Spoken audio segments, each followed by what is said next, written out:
I agree on a lot of things, but I think I would make a better president. Bernie, in fact, hasn't passed much of anything. I'm hearing my name mentioned a little bit tonight.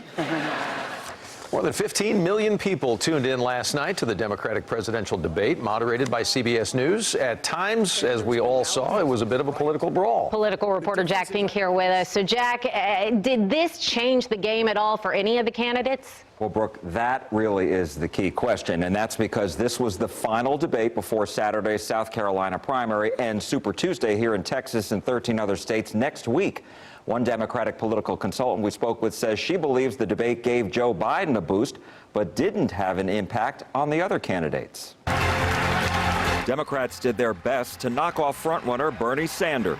I like Bernie. We came in together to the Senate, but I do not think that this is the best person to lead the ticket. Bernie and I agree on a lot of things, but I think I would make a better president than Bernie. It adds up to 4 more years of Donald Trump, Kevin McCarthy as Speaker of the House, and the inability to get the Senate into Democratic hands. But Lillian Salerno, a Democrat who ran for Congress 2 years ago, who's now a political consultant and hosts a podcast called Pod Bless Texas, says the debate didn't hurt Sanders. Bernie is, a force to be reckoned with.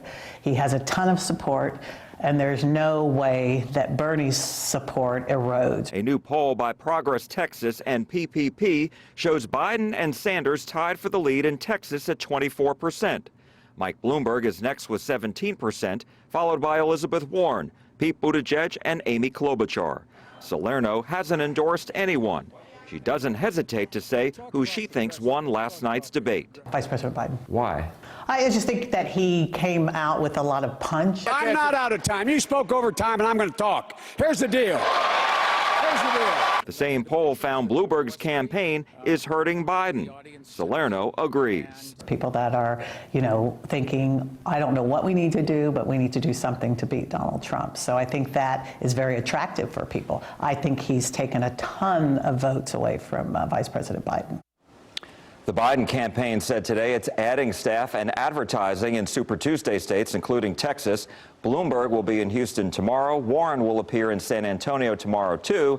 And then the Buttigieg is going to be campaigning in Dallas on Sunday night. And it's going to be interesting with Steyer in South Carolina. See how this all unfolds. Oh, yeah.